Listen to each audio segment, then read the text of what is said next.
안녕하십니까. 참 오랜만입니다. 예, 우리가 선교 보고도 중간에 있었고 추석도 있다 보니까 무려 3주 만에 다시 만났습니다.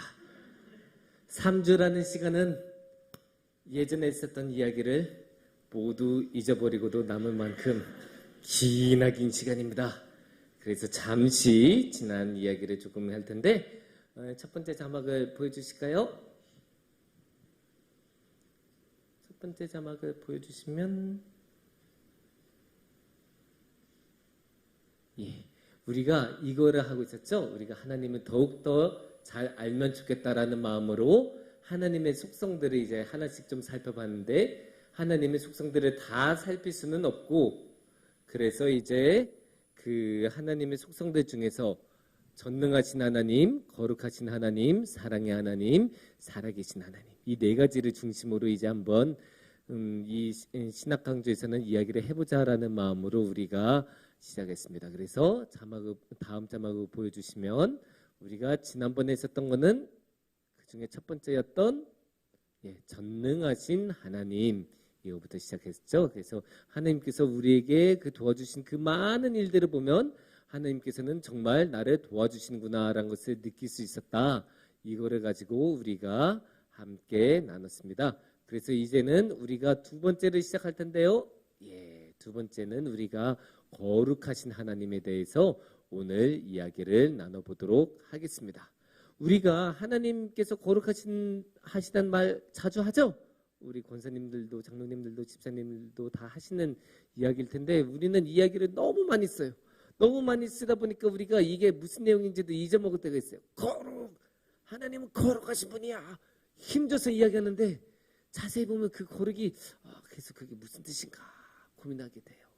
그림을 한번 보여주시면, 우리가 거룩하면 이런 거 떠올릴 때가 많아요. 막 쫙 후광 비치고 빛을 빡 예수님 딱 나타나시고 막 하면서 이제 하나님께서 이제 이렇게 빛과 권능으로 막 나타나시면 우리는 그거 보고 이제 거룩하신 분이다라고 이야기를 하시기는 하는데, 그 빛이 강하고 강할수록, 밝으면 밝을수록 거룩의 내용은 무엇인지 희미해집니다. 이게 무슨 내용인지 정확하게 안 나타나요. 그냥 거룩하신 분이다라고만 이야기가 나오고, 정작 그래서 그 거룩한 게 뭐지 고민하게 돼요. 근데 우리가 이 거룩에 대해서는 우리가 좀 더 자세히 살펴봐야 돼요. 왜냐? 거룩은 너무나 다양한 단어로, 다양한 개념으로 사용이 되거든요.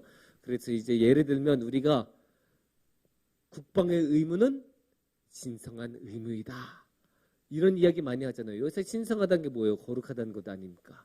또 이제 철학적으로는 숭고하다는 말이 좀 거룩하고 비슷하거든요. 이제 이런 식으로 우리가 비슷한 단어들이 좀 많기 때문에 우리가 이 거룩하다라는 말이 무엇인지 좀 자세히 살펴보면 우리의 신앙생활에도 도움이 됩니다. 그러면 거룩이 무엇인지 어떻게 알아볼까요? 당연히 성경을 통해서 알아봐야 되죠. 성경에서는 어떻게 이야기를 하고 있을까요? 성경에서는 자막을 보여주시면, 그 다음 자막을 보여주시면, 아니요. 그거 말고,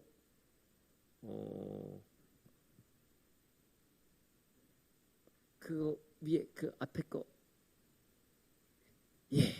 이겁니다. 이거하고 관련해서 나와요. 이게 뭡니까? 죄하고 관련해요. 그러면 거룩한 게 죄입니까? 그럴 리가 없죠. 거룩은 죄가 없다는 것을 뜻합니다. 이게 왜 그러냐? 우리는 모두 죄를 가지고 있죠. 다음 말씀, 로마서 3장 말씀을 보여주시면 이렇게 말씀하고 계십니다. 모든 사람이 죄를 범하였으면 하나님의 영광에 이르지 못하더니. 모든 사람, 한 명의 사람, 어떤 민족, 어떤 계층 아니에요. 모든 사람, 어떤 시대의 사람도 아니고 모든 시대의 모든 사람은 죄를 지어서 죄를 가지고 있고 하나님의 영광에 이르지 못한다라고 로마서 3장 말씀하고 계십니다. 이게 무슨 뜻이냐? 우리 모두는 죄를 가지고 있는 죄인이란 뜻이죠. 그래서 우리는 죄인이어서 하나님의 영광에 이르지 못한다는 건 결국 우리는 거룩하지 못하다는 뜻이겠죠. 그러면 그 영광을 가지신 하나님은 거룩하시다는 뜻이 되겠죠. 이렇게 대비가 돼요. 그래서 우리 인간은 죄가 있고 영광에 이르지는 못하지만 하나님께서는 영광에 이르고 죄가 없으시고 거룩하신 분이십니다. 그래서 거룩하신 분은 죄가 없는 분이에요. 그래서 어떠한 경우에도 거룩은 죄가 없다는 것을 뜻합니다. 성경에서는. 그래서 죄가 없는 것으로 이제 생각을 해주시면 됩니다. 근데 이게 죄가 참 특이한 게, 죄는 한번 발을 들이면 빠져나올 수가 없어요. 죄가 이제 이렇게 말하면 좀 이상할 수는 있는데, 죄가 진짜 끈적거리는 게 있거든요. 죄에서 벗어나려고 해도 아무리 해도 안 벗어나요. 한번 죄에 묻으면 아무리 씻어도 이거 안 씻겨져요. 안 씻겨지고, 이게 처음 한 번이 힘들지, 한 번 하나님으로부터 돌아서기 시작하면 계속 돌아서는 것은 쉬워요. 그럼 계속 돌아선 채로 하나님으로부터 점점 멀어지는 삶으로 가는 것, 그게 죄의 삶이에요. 그래서 죄에서 점점 깊어져서 아무리 하나님께 돌아가려고 해도 이 축적되어 왔던 그동안의 죄의 삶이 축적되어 왔던 게 있어서 죄 없는 삶으로 다시 돌아가기는 너무나 힘들어요. 그러니까 쉽게 말해서 우리의 힘으로는 죄에서 벗어날 수 없고 우리의 능력으로는 거룩해질 수 없다. 이렇게 생각하시면 쉽습니다. 그러면 그런 죄된 우리가 하나님을 보면 어떨까요? 와, 하나님은 죄가 없으시네. 하나님은 거룩하시네. 이렇게 생각이 딱 들 수밖에 없잖아요. 왜냐? 나는 이게 벗어날 수 없는 이 죄에서 하나님은 벗어나 계시니까. 우리는 당연히 하나님을 보고 놀라워할 수밖에 없고, 그렇게 놀라워하는 하나님을 보고 우리는 거룩하다라고 우리가 아니라 성경은 말씀하고 계십니다. 여기서 우리는 두 번째로 넘어가 볼 수 있어요. 성경에서 거룩에 대해서 말씀하실 때 꼭 나온 게 있어요. 그 다음 자막을 보여주시면, 더러움입니다. 더러움. 아까 죄가 끈적거린다고 했죠? 그 죄가 그래서 성경에서는 더러움으로 표현될 때가 너무 많아요. 그러면 죄가 더러움이면 거룩함은 뭐겠어요? 조금 더 크게, 자신감 있게. 말씀하셨는데 정답 나왔었는데? 깨끗함이에요. 거룩은 깨끗함이에요. 죄는 더러움이고. 이거는 우리가 그냥 외우면 좋아요. 죄는 더럽고 거룩한 건 깨끗하다. 이게 아까 죄가 끈적거린다고 했는데 진짜 끈적거리고 거기서 벗어날 수 없는, 한번 묻으면 다시 깨끗해지기 어려운 그 더러움이라고 생각하시면 돼요. 그래서 죄는 우리가 정말로 더러운 거 볼 때 진짜 굳이 제가 표현을 할 필요는 없을 거고, 여러분이 상상해 보시면 여러분이 살아오시면서 그 보셨던 가장 더러웠던 것을 봤을 때 정말 이러잖아요. 정말 역하다라는 말을 쓰죠.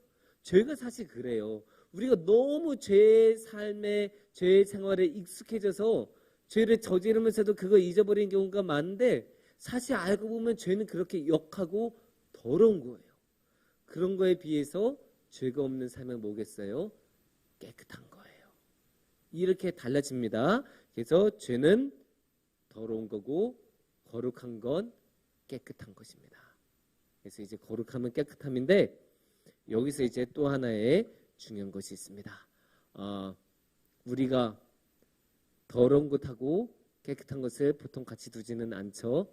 쉽게 말해서 우리가 축구 막 열심히 하고 땀으로 이제 완전 쩔어 있는 옷을 깨끗한 옷이 있는 곳으로, 정리된 곳에 둡니까? 그게 정리된 곳에 두면 등짝 맞겠죠? 그렇게 두면 안 되고 어디다 넣어야 됩니까? 빨래통에 넣어야죠. 더러운 옷이 있는 곳으로, 아니면 그냥 세탁기에 직접 집어넣어도 괜찮습니다. 그렇게 더러운 것은 더러운 곳으로, 깨끗한 것은 깨끗한 것으로, 그렇게 구별을 해야 되는데, 그게 원래는 이 더럽다고 깨끗하다가 상징어예요. 죄를 상징적으로 더럽다라고 말하고 거룩한 것을 상징적으로 깨끗하다라고 말했는데, 이게 너무너무 오랫동안 그렇게 고정돼서 사용이 되다 보니까 성경에서는 이게 거꾸로 되기 시작해요. 무슨 말이냐? 깨끗한 게 거룩해지고 더러운 게 죄가 되는 그 지경까지 갑니다. 그러니까 상징어에서 실제로 표현하는 언어가 돼요. 그러니까 죄는 진짜로 더러운 거고 거룩한 건 진짜로 깨끗한 거예요. 그걸 어디서 우리가 볼 수 있냐? 우리 레위기 말씀 14장 2절 말씀을 우리가 보여주시면 그렇게 나오죠. 나병 환자가 정결하게 되는 날에 규례는 이러하니 곧 그 사람을 제사장에게로 데려갈 것이요. 쭉쭉쭉쭉쭉쭉쭉. 이 말씀에서 우리가 봐야 되는 것, 나병 환자가 있고 그 반대편에 정결하게 되는 규례라고 나오죠. 나병 환자는 성경에서 말하는 대표적인 더러운 것이에요. 지금은 그렇게 말하면 당연히 안 되겠지만 성경 시대에서는 그렇게 여겼어요. 그리고 그 반대편에 뭐가 있습니까? 정결함, 깨끗함. 그게 레위기에서 대표적으로 있는 정결 예법이라는 거예요. 정결 예법. 우리가 레위기에 이제 아주 긴 부분을 차지하고 있는 게 정결 예법이라는 건데 그게 핵심은 그거예요. 어떻게 깨끗하게 유지하느냐, 어떻게 더럽지 않으냐. 그거 가지고 계속 이야기하면서 너 깨끗해져야 된다. 깨끗한 거 지켜라. 더럽지 마라. 이거 계속 이야기한 게 레위기의 정결 예법이에요. 그래서 정결 예법의 핵심은 깨끗함입니다. 그러니까 이것을 보면 성경에서는 얼마나 깨끗함을 중요하게 여기고 그 거룩함을 유지하기 위해서 법까지 세운지를 볼 수 있죠. 그만큼 성경에서는 얼마나 더러운 것, 죄를 싫어한지도 알 수 있습니다. 그래서 여기서 우리가 볼 수 있는 것은 거룩함의 핵심은 구별에 있습니다. 다음 자막을 보여주시면 구별에 있어요. 이 구별하는 게 핵심이에요. 근데 구별을 그냥 구별하는 게 아니라 이 더러운 것하고 깨끗한 것 사이에서 구별하는데 그냥 물질만 구별하는 게 아니고 구별할 수 있는 모든 것을 구별해요. 예를 들면 사람. 성경에서 사람을 어떻게 구별해요? 그냥 구별하지 않아요. 처음에 무엇부터 구별합니까? 거룩한 민족인지 아닌지. 거룩한 민족인 이스라엘 민족. 그 반대편에 누가 있어요? 이방인. 이방 민족. 감히 어떻게 이방인하고 결혼해? 그런 얘기 많이 나오잖아요. 그러니까 이방 사람하고 결혼하지 말라고 한 거예요. 왜냐? 구별해야 되는데 저 더러운 것하고 같이 섞이니까 그러지 말라고 말한 거예요. 그래서 거룩한 민족이 이방 민족에서부터 일단은 구별됐죠. 근데 여기서 또 한 번 구별해요. 거룩한 민족 중에서도 특별히 거룩한 족속이 있어요. 누구일까요? 레위 족속. 레위 족속이 왜 거룩해요? 11조 대신에 하나님께 드려진 지파예요. 12지파 중에서. 그러니까 하나님께서 특별히 레위인들을 신경 쓰시고 거룩하게 여기세요. 근데 이 레위인들 중에서도 더 거룩한 사람들이 있어요. 누구예요? 제사장. 제사장은 레위인들만 될 수 있죠. 물론 모든 레위인은 제사장이 되는 건 아니지만 제사장은 모두 레위인입니다. 그래서 이 제사장들은 특별히 거룩해요. 하지만 이 제사장 중에서도 특별히 더 거룩한 제사장이 있습니다. 누구일까요? 대제사장. 그래서 가장 거룩한, 어떻게 돼요? 동심원으로 그려볼 수도 있을 거고 어떻게 보면 피라미드로 쫙 이렇게 좀 더 거룩, 좀 더 거룩, 좀 더 거룩, 좀 더 거룩. 성경에서 자주 나온 모습입니다. 성경은 근데 이게 사람만 구별하지 않아요. 시간도 구별해요. 시간을 가장 대표적으로 구별하는 시간 언제입니까? 안식일. 너희는 안식일을 거룩하게 여겨라. 거룩하게 지켜라. 안식일 거룩하게 지키면 잘 될 거다. 왜냐? 내가 그날에 이 천지를 만들고 난 쉬었어. 그리고 이 거룩한 날에 이 안식일에 이집트 땅에서 해방시켜줬어. 그러니까 그날을 기억해서 너네는 안식일을 거룩하게 지켜라. 하나님께서는 그렇게 말씀하고 계시죠. 안식일 따로 이렇게 구별해 놓죠. 또 따로 구별해 놓은 시간 언제 있을까요? 절기, 유월절, 초막절, 장막절, 칠지절, 뭐 절기 여러 가지 있죠. 핵심은 절기는 지켜야 돼요. 그러니까 거룩한 시간으로 따로 구별된 시간이에요. 시간을 거룩하게 구별했으면 또 뭐 구별해야 되겠어요? 시간을 구별하면 공간도 구별해야 되죠. 그럼 공간은 어떻게 나눠요? 일단은 이스라엘 민족이 사는 거룩한 땅, 하나님께서 주시기로 약속한 땅, 그게 어디입니까? 가나안 땅 아닙니까? 그 가나안 땅, 뭐 요새 팔레스타인 땅이라고 하죠. 그 땅이 기본적으로 거룩한 땅이에요. 근데 그 거룩한 땅 중에서도 더 거룩한 곳이 있어요? 어디예요? 다윗의 성, 예루살렘. 모든 그 이스라엘 땅에서도 쫓겨나서도 모두 다 돌아가고 싶어서 그 꿈꾸던 그 도시 예루살렘. 근데 예루살렘 중에서도 더 거룩한 곳, 예루살렘은 거룩하게 만드는 곳이 있어요. 그게 어디입니까? 성전. 성전이 있으니까 예루살렘도 거룩한 거예요. 성전은 왜 거룩해요? 거기서 이제 한기 제사를 드리고 예배를 드리니까, 찬양을 드리니까 거룩한 거죠. 근데 성전 중에서도 더 거룩한 곳이 있어요. 성소. 그 성소에서도 더 거룩한 곳, 지성소. 이렇게 여기서 공간에서도 쫙쫙쫙쫙쫙쫙 더 거룩한 곳으로 어떻게 구별하는 모습을 우리가 볼 수 있죠. 그러니까 우리가 아시는 것, 거룩한 것은 구별된 거예요. 이렇게 세 가지를 이제 정리하면, 거룩한 건 구별된 거고, 깨끗한 거고, 죄가 없는 거예요. 그러니까 죄가 없이 깨끗한 것으로 구별된 게 거룩한 것이다라고 생각하시면 쉽습니다. 이게 성경에서 기본적으로 말하는 거룩이에요.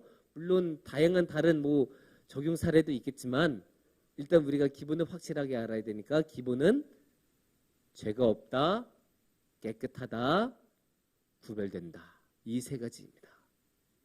그런데 이 거룩한 것을 우리가 만나고 체험할 때, 그때는 또 다르게 나타나요. 그게 특이해요. 그게 진짜 성경에서 재밌는 모습이거든요. 성경에서 정말로 특이한 모습.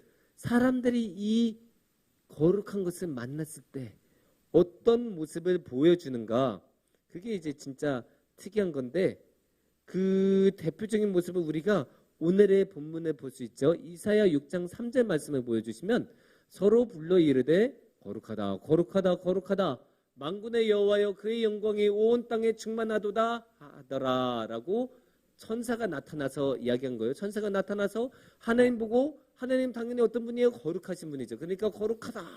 천사가 딱 이제 드높여서 말씀을 하는 거예요. 그러면 거기에 대해서 이사야의 반응은 어땠을까요? 이사야의 반응은 5절을 보시면 나옵니다. 이렇게 말씀하고 계세요. 그때 내가 말하되 화로다 나여 망하게 되었도다. 나는 입술이 부정한 사람이요 나는 입술이 부정한 백성 중에 거주하면서 만군의 여호와이신 왕을 배웠음이로다 하였더라. 여기 이사야의 반응은 어때요? 우와, 이제 내가 하나님 만났어. 기뻐하는 모습이에요? 아니에요.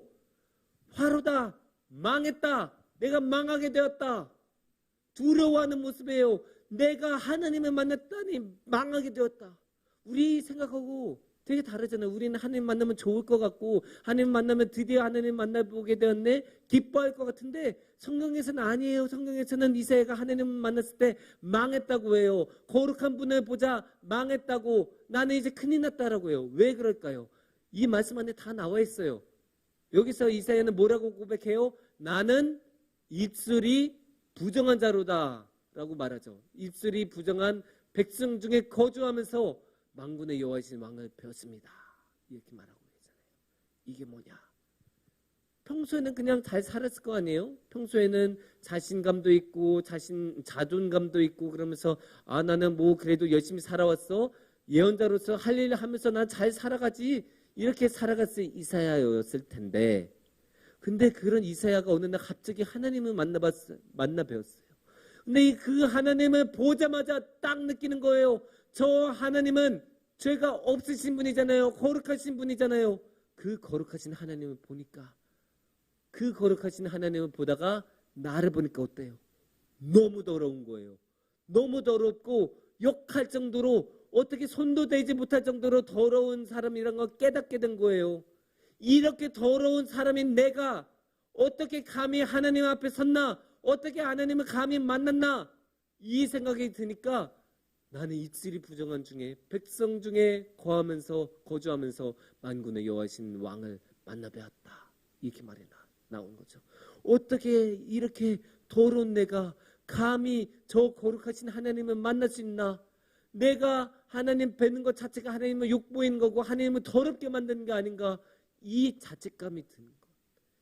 여기에 이 모든 두려움의 근원이 있는 거예요. 괜히 두려운 게 아니에요.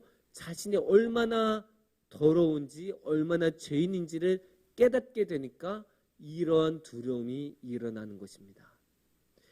이사야만 그런 게 아니에요. 신약 성경에서도 너무 잘 나타나요. 우리가 누가복음 5장 8절을 보면 시몬 베드로가 이를 보고 예수의 무릎 아래 엎드려 이르되 주여 나를 떠나소서 나는 죄인이로소이다 하니.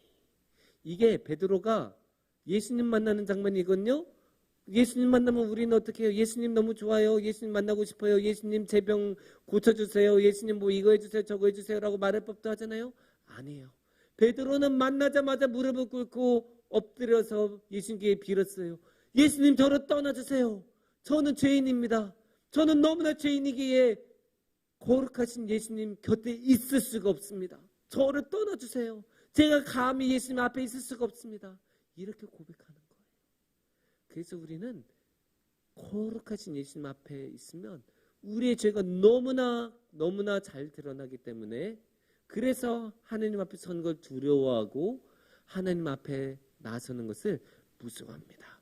그렇게 무서워하다 보면 하나님을 만났을 때 너무나 압도를 당하고 자신이 너무나 작게 느껴져요. 창세기 18장 27절을 보시면 이렇게 아브라함이 고백해요. 아브라함이 대답하여 이르되 나는 티끌이나 재와 같사오나 감히 주께 아뢰나이다. 하나님, 저는 티끌이에요. 티끌이 뭡니까? 먼지 아닙니까? 우리가 다이슨 청소기 하면 쫙 밀어버리면 쑥쑥쑥쑥 다 빨려 들어가서 없어지는 그 먼지만도 못한 게 우리라고 아브라함이 고백하고 있어요. 이게 뭡니까? 자신을 극한으로 낮추는 것 아니에요. 어떻게 먼지보다도 더 쓸모없는 게 있습니까? 우리 일상에 없잖아요. 먼지보다 더 아래가 어디 있어요. 그 정도로 아브라함이 자신 낮춰요. 근데 그게 아브라함이 특별히 겸손해서 그런 겁니까? 아니에요. 이건 겸손의 표현, 의식적으로 하는 고백 이런 게 아니에요. 저 놀라운 저 큰 하나님을 보니까 그 하나님에 비해서 자신이 얼마나 작은지 얼마나 하찮은지 깨달으니까 이렇게 티끌, 재, 먼지라고 스스로 고백하고 있습니다. 그런데 우리가 알아야 되는 게 이렇게 하나님이 두렵기만 하면 어떻게 하나님 앞에 서겠습니까? 어떻게 하나님께 찬양을 드리고 하나님께 예배를 드리겠습니까? 제가 예전에 그 박사과정 시절에 교수님이 뭐 그래 이거 한번 써서 내와라 했을 때 아직 못 낸 적이 있어요. 그럴 때 어때요? 지도 교수님은 저 앞에 지나가면 일부러 저 돌아갑니다.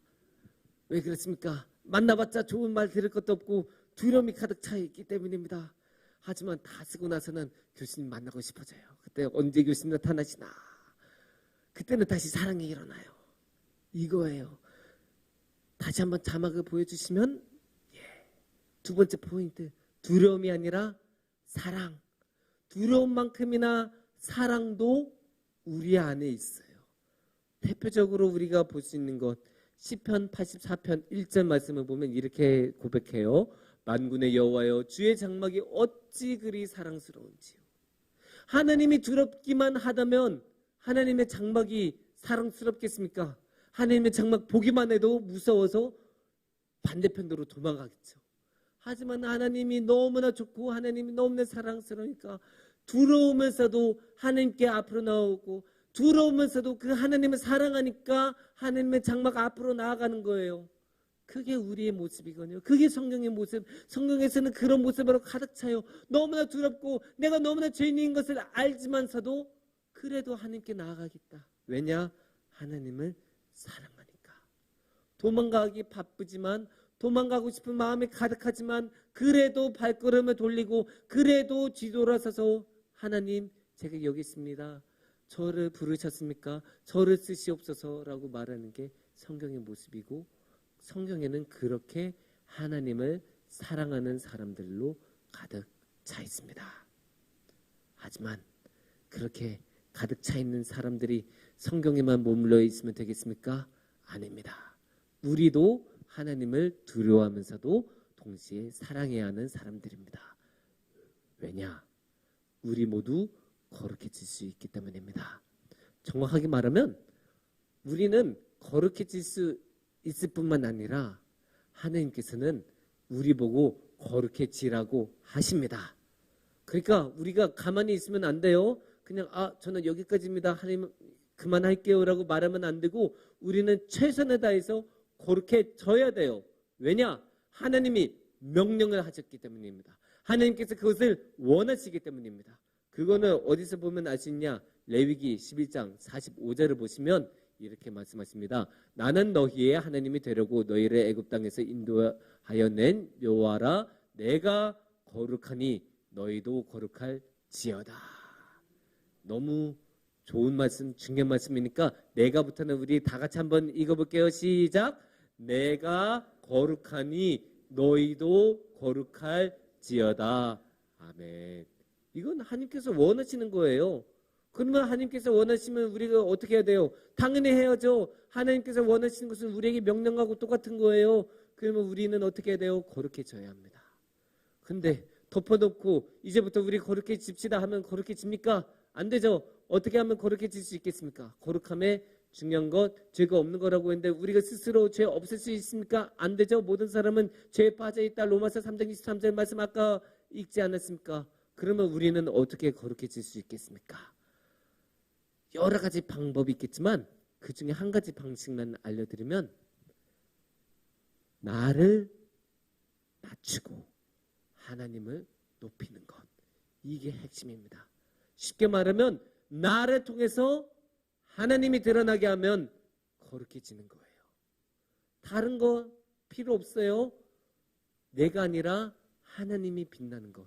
내가 아니라 하나님이 영광을 받으시는 것. 내가 아니라 하나님이 돋보이는 것. 이거면 돼요. 다른 거 다 필요 없어요. 이것만 해도 하나님 앞에서 우리는 거룩해질 수 있어요. 하지만 제가 이것만이라고 했지만 이것만큼 어려운 것도 없다는 것을 여러분 사시면서 많이 경험하셨을 것이고 앞으로 사시면서 많이 경험하실 것입니다. 왜냐? 사람만큼 자기가 높여지는 것을 좋아하는 사람이 없어요. 사람만큼 자신을 드러내고 싶어하는 그런 존재가 없어요. 그래서 기회만 되면 사람은 자신을 드러내고 하나님 저 뒤에 있어도 하나님보다 앞에 가려서 자신이 이렇게 나타나려고 해요. 하지만 그럴 때마다 자신을 억누르고 자신이 아니라 하나님을 드러내야 돼요. 그게 거룩의 길이고 그게 하나님을 빛내는 길이에요. 그렇게 우리가 하나님을 빛내면서 우리가 거룩한 자로서 살아가면 하나님과 더욱 함께 할 수 있습니다. 함께 기도드리겠습니다.